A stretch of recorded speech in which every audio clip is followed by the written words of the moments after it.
欢迎收看 Live Arsenal 为你介绍乐手使用的器材。我是那个 Music Arsenal 的 John。我们很高兴今天可以访问到美国来的 Periphery。Thank you for watching Live Arsenal, where we will introduce the gear used by the artists. We're very glad to be interviewing Periphery today. Hey, Nolly. Hey. Nice to meet you. Nice to meet you. Yep. So can you tell us about the stuff that you're using for this tour? Sure. Well, I guess we should start with the basses. So the basses that I use are made by a company called Dingwall Guitars, based out of Canada.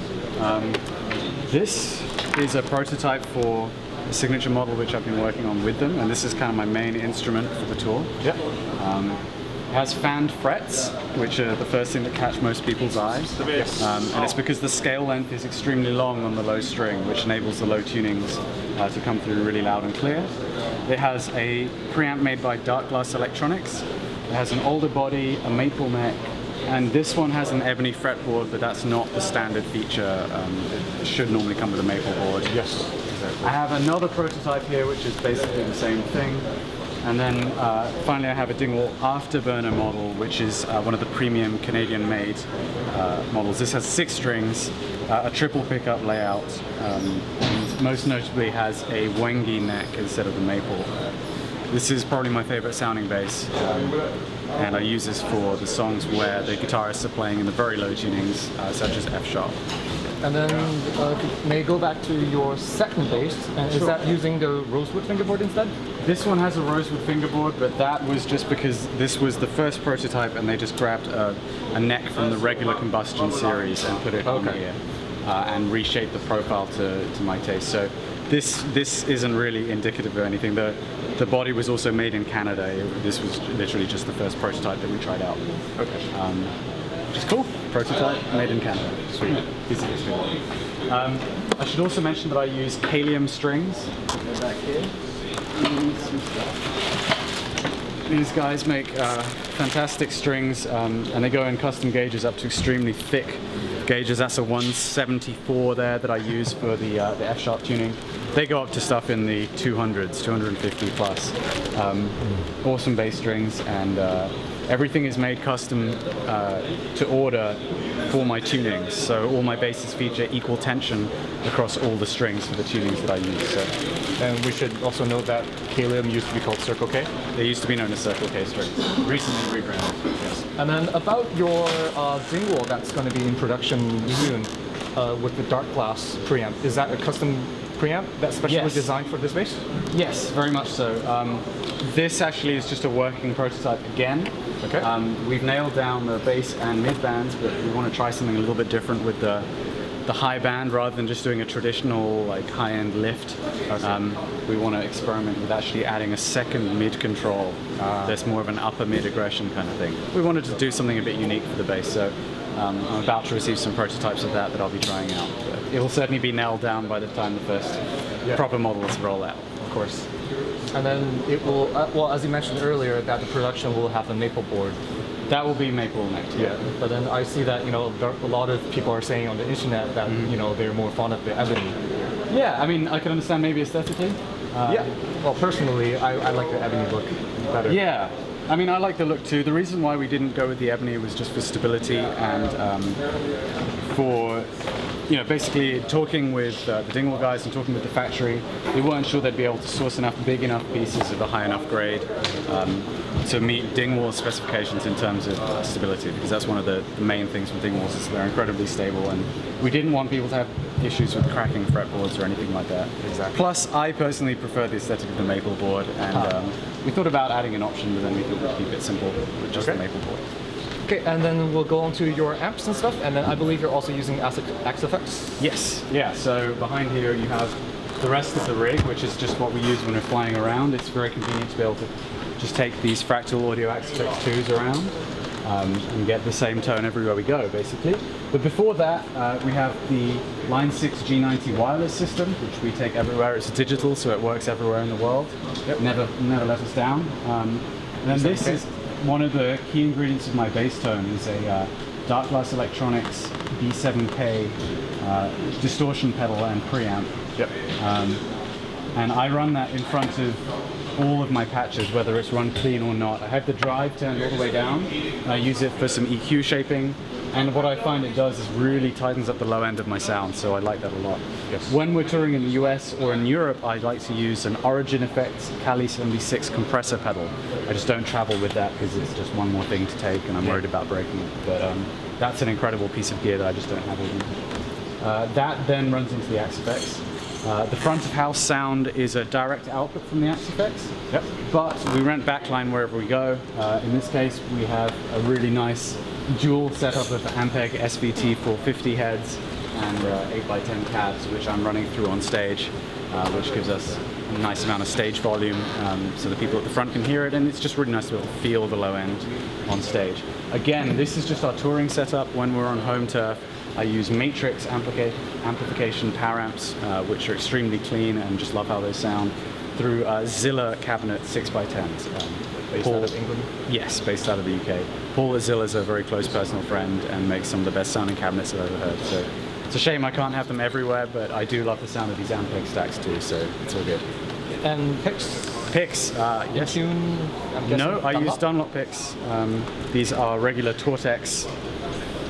These would just be the orange Tortex picks that you'd get in stores, but these ones have a Periphery logo and my name on them. They're 60 mil, so they're very flexible, which is kind of rare for bassists.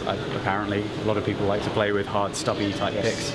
I prefer a light pick because it keeps everything in tune when I'm rocking out, and it doesn't fatigue my right hand when I'm picking on such thick strings. If you're having to constantly brace against the attack of the pick on the string, it can really wear you out. So I like that. And it also kind of evens out the playing a little bit because it has that bit of flex to it. So.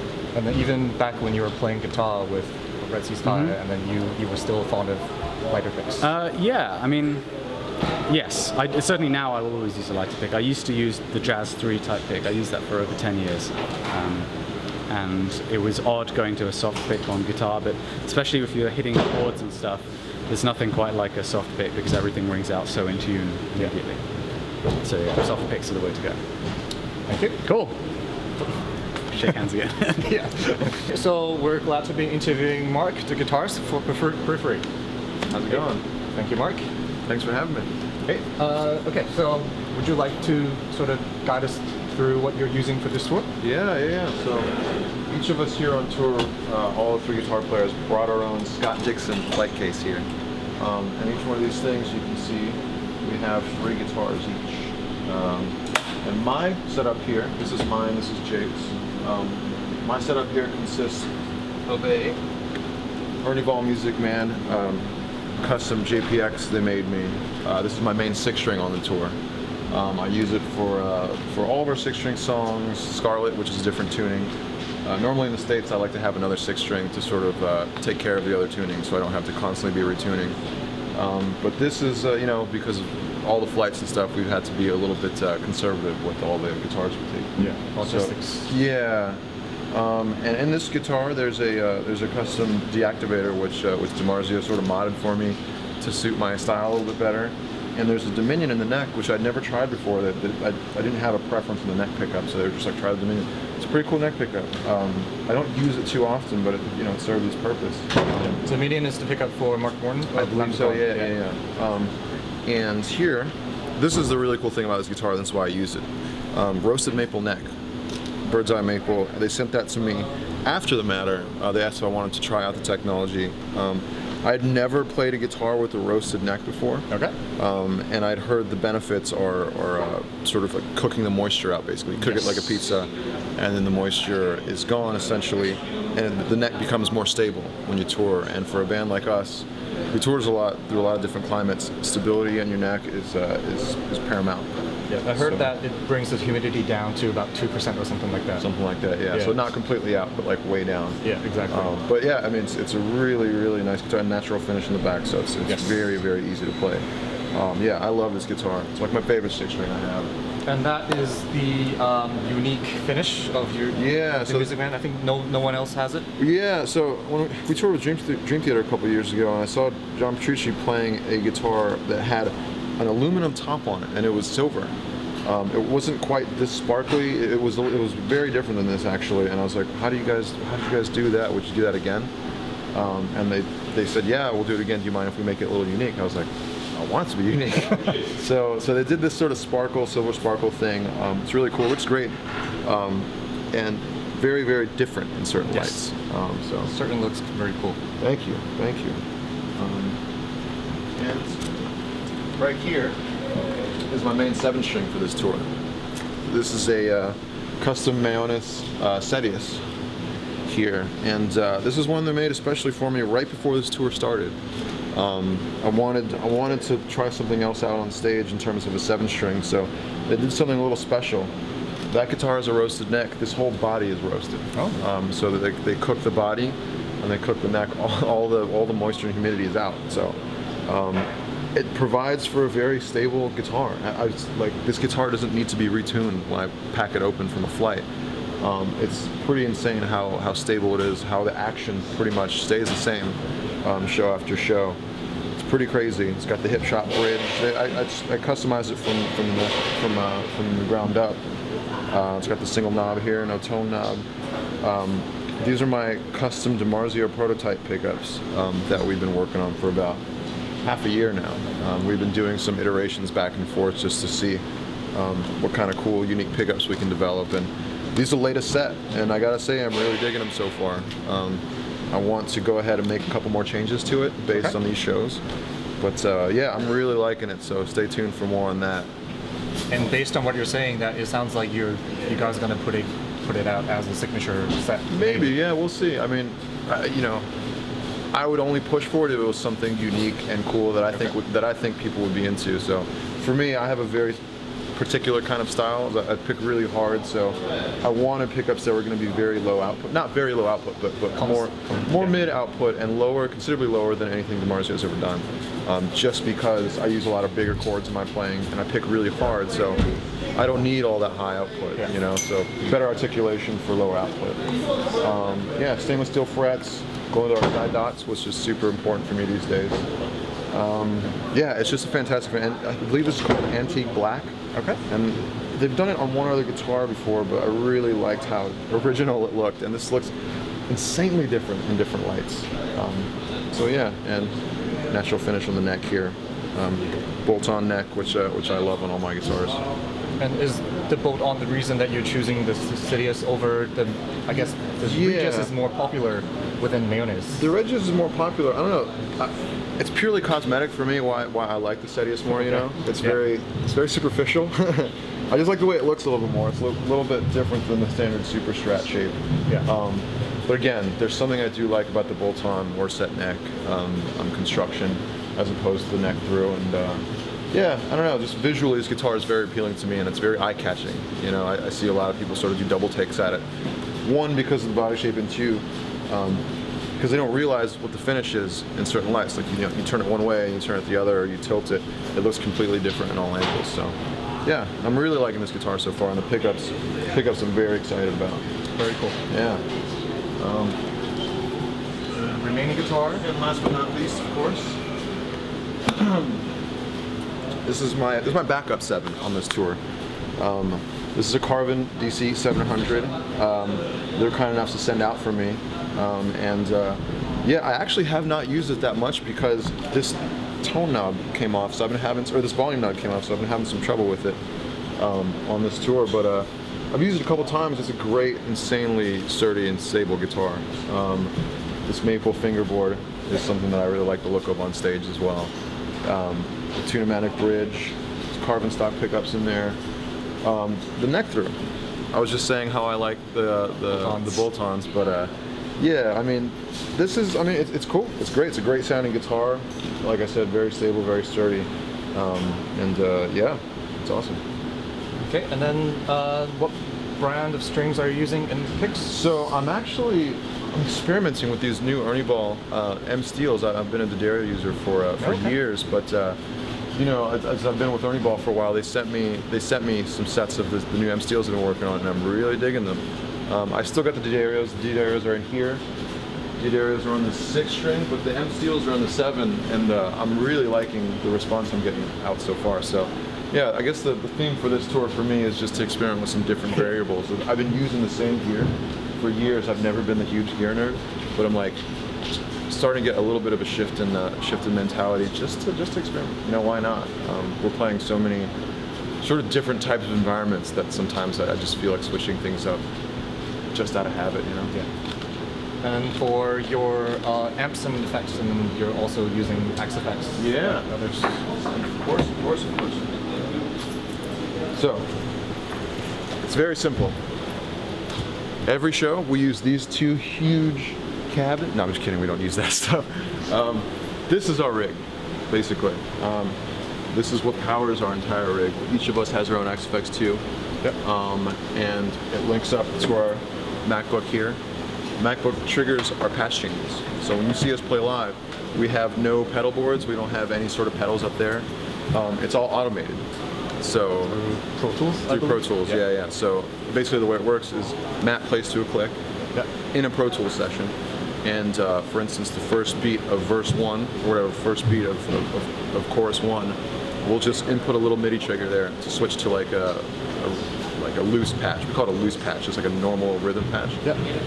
Or for like new groove, you know, like a very tight patch, we'll have that automated in there. It's a very time-consuming process to start before the tour, but it's worth it in the end. You know, that's why you see us constantly running around on stage. You know, we're never having to tap dance and all that. And if we did, we'd have to be doing a lot of it. You know, and I think those days are behind us. This rig is very sort of self-serving for us. You know, the time we put into making it work is totally worth it, in my opinion. I don't think we can go back. You know, we use so much. Like now we're allowed to use literally dozens and dozens and dozens of patches every night, without having to worry about like where to step. I mean, a long time ago, I remember years ago when we were using pedal boards, we would have to consolidate what kind of tones we used, you know? We were only using, I mean, me personally, I only use like 7 or 8 tones, you know? But now, we can go crazy. There are parts of our set that we cannot play without this setup. Masamune, for example, that heavy breakdown thing, that stutter is its own patch. It's its own preset. That's how we do that. So it just takes like basically the first, I don't know the exact time, but it's like the first handful of like milliseconds, and it chops it up and repeats it. And if you hit it on that patch, if you hit a note on that patch, it'll chop it up and just maintain for like 15 minutes or something like that. It's pretty crazy. But so that switches instantaneously. That's something that we automated. And without that, we would have to go, you know, dun dun dun dun dun dun dun dun. It would be a pain in the ass, you know. Definitely limits, you know, what you're doing on stage. For sure. Okay, well, then I guess that sort of concludes your. Yeah, I mean, okay, well, before we stop, I wanted to say that we also use these Line 6 wireless packs too, so this also allows us to not constantly be stationary and close to our units, you know. The wireless is almost just as important in terms of just letting us roam around and be idiots, you know. But yeah, the Line 6 G90s? Fractal. Yeah. And yeah, that's basically it, man. Very simple rig at the same time, but complex. Programming is very complex.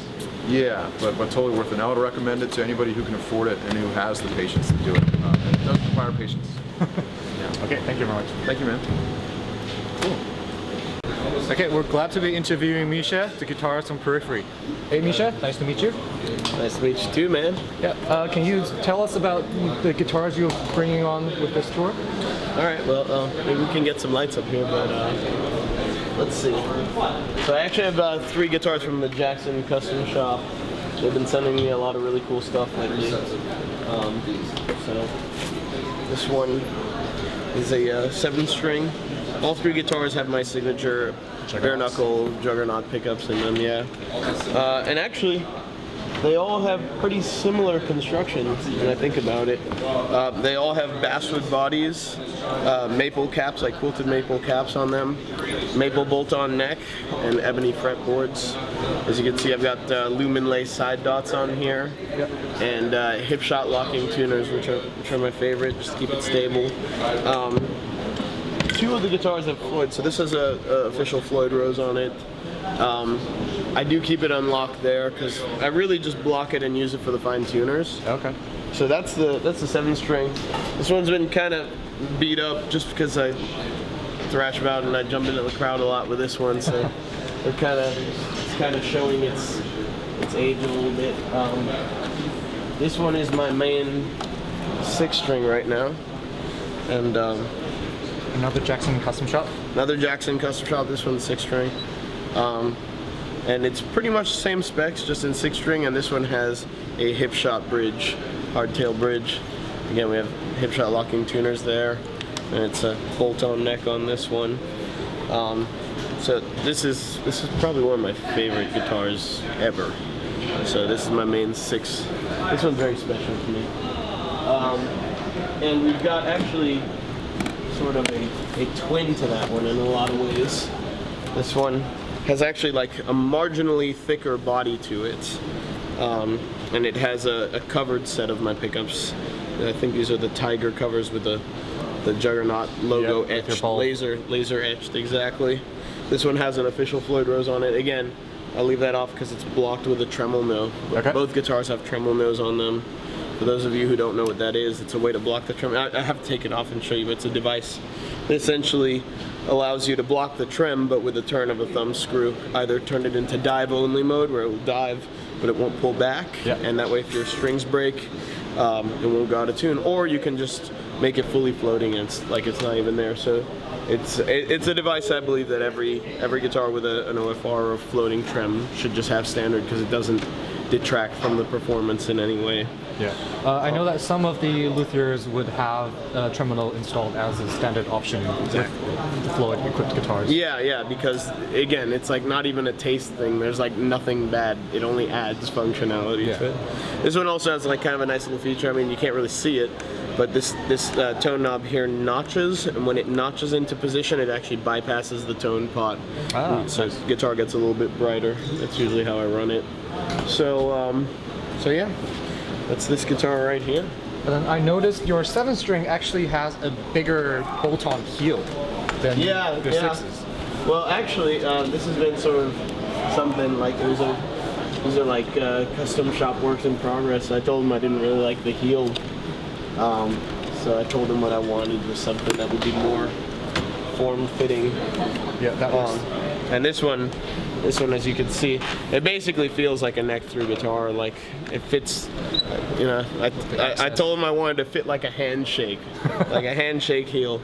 So like, that's pretty much there. The access is phenomenal because I like bolt-on guitars. I'm not really a fan of neck-through. Yeah, you're obviously known for being bolt-on. Yeah. I just think they sound better, and it's obviously more convenient if anything goes wrong with the neck. But obviously the one advantage to a neck-through guitar is the upper fret access. So with this one, it's kind of no compromises.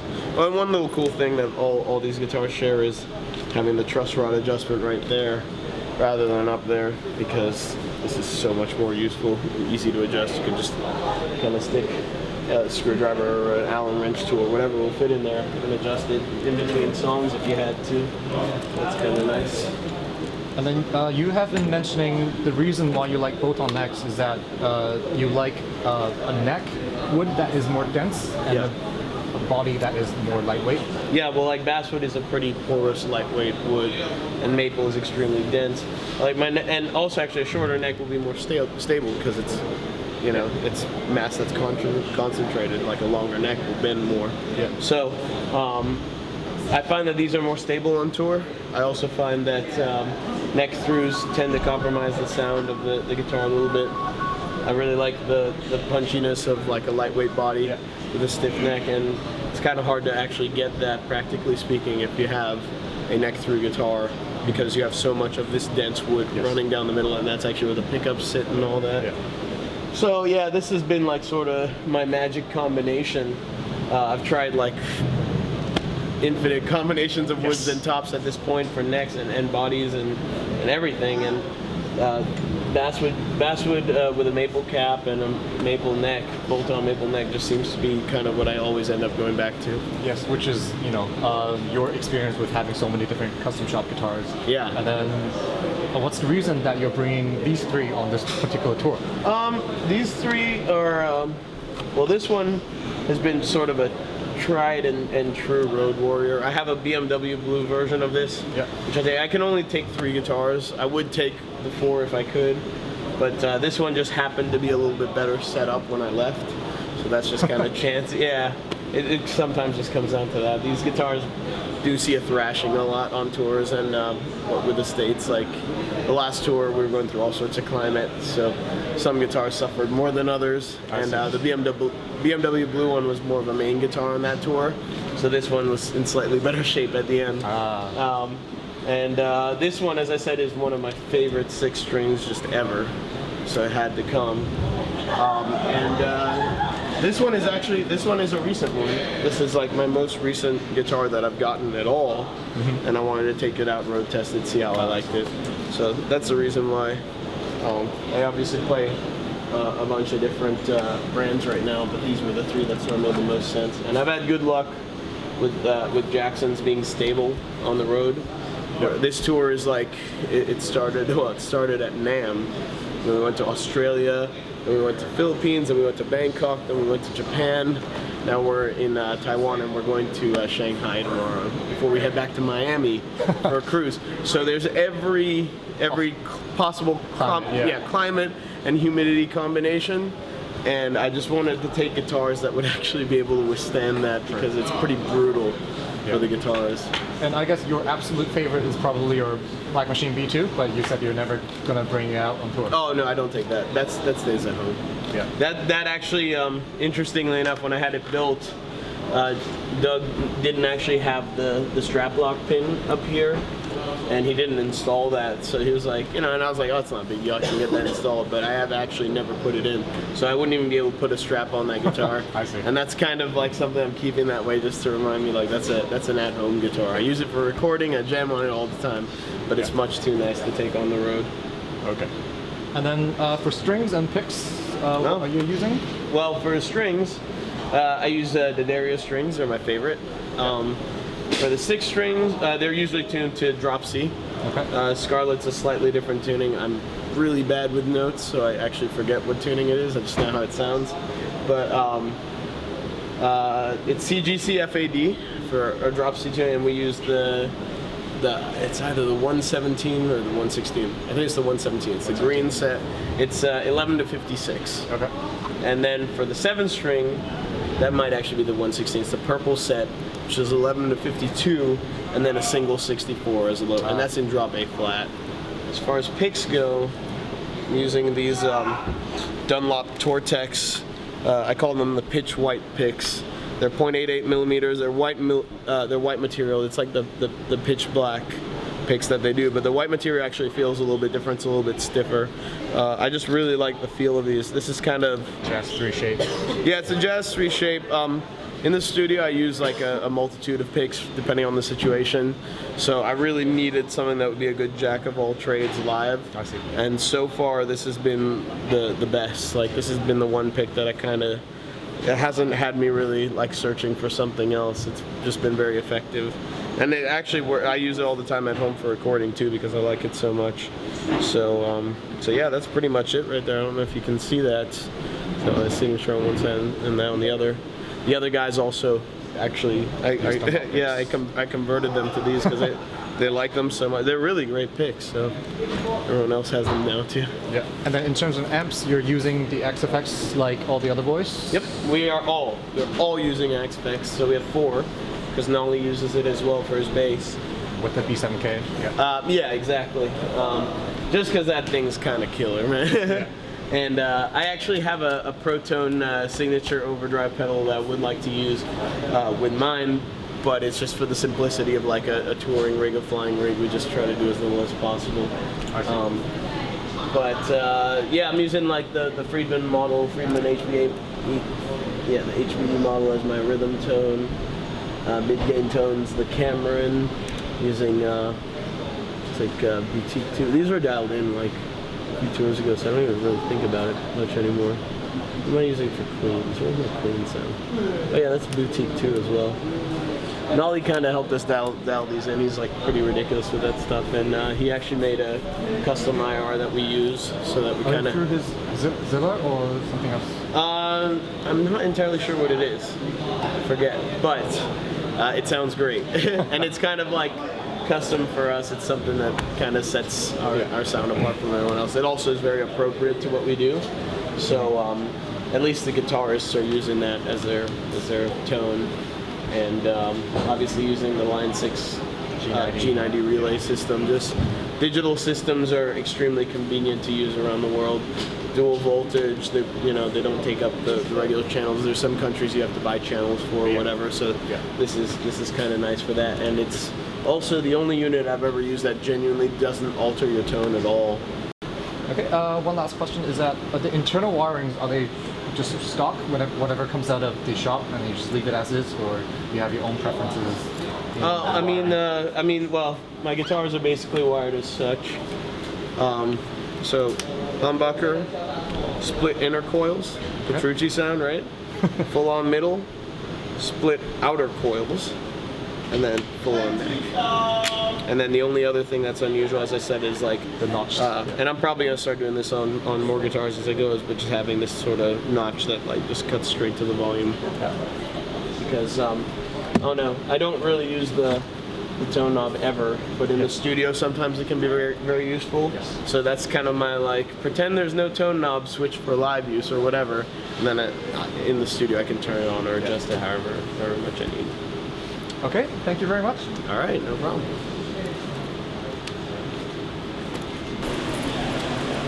We're very glad to be interviewing Jake Bowen from the band Periphery. Jake, thank you for having us. Yeah, sure. Thanks, man.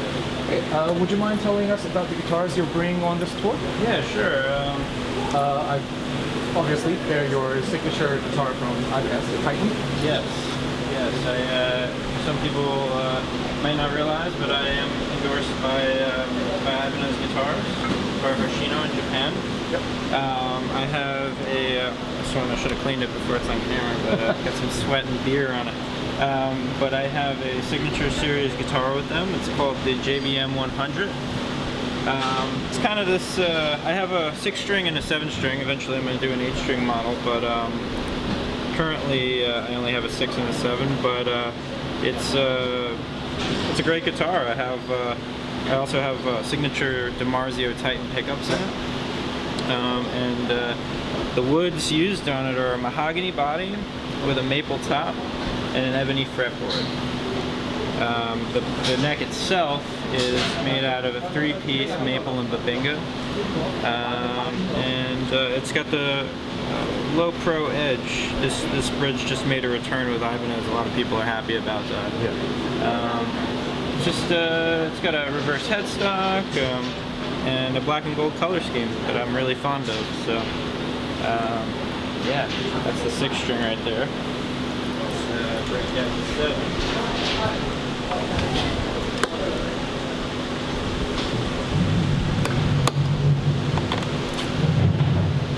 Now the 7's just slightly different. I actually built the 7 before I built the 6-string, so there's some things that I wanted to change when I built the 6-string. Most notably is the hardware choices. This is more of like a pewter hardware color for the nut, the bridge, and the volume knob. On the 6-string it's black. But the same woods are used. Actually, I think this might be a basswood body. I'm not 100%, can't remember what I did on that. But in here we have prototype DiMarzio Titans for the 7-string version. They're going to be covered, but the prototypes aren't for right now. But it still follows the same color scheme, black and gold, and it has 7 strings. And that's my main 7. And then I brought a backup guitar.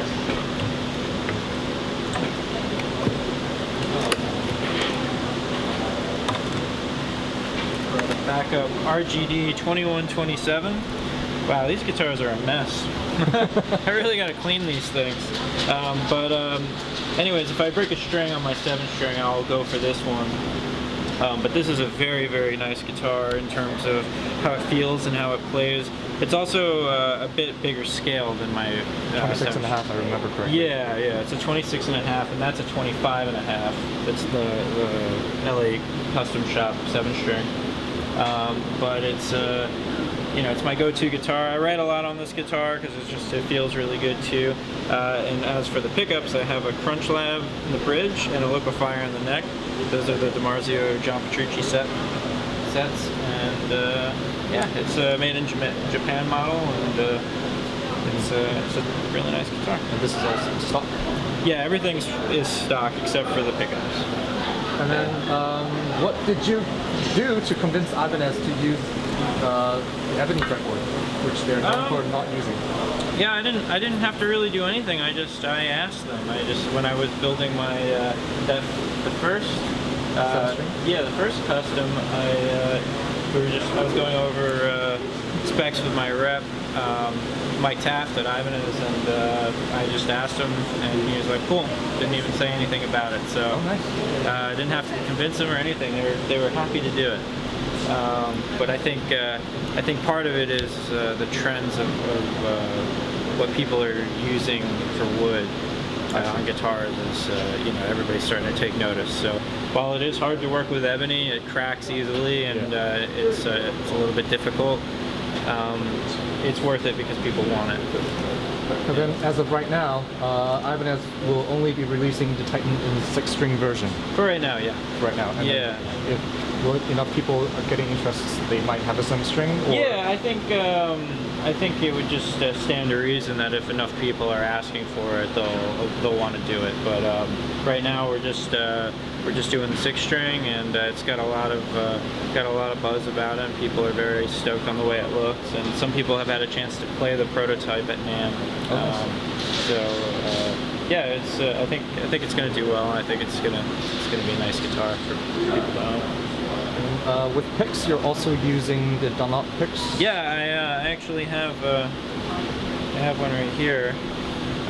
They're these white Tortex Dunlops. They don't usually make them in white, but for us they did, and they're really nice. They're the Jazz 3 shape, but they're pretty heavy, so yeah, you can feel like, but they still have a little bit of give to them.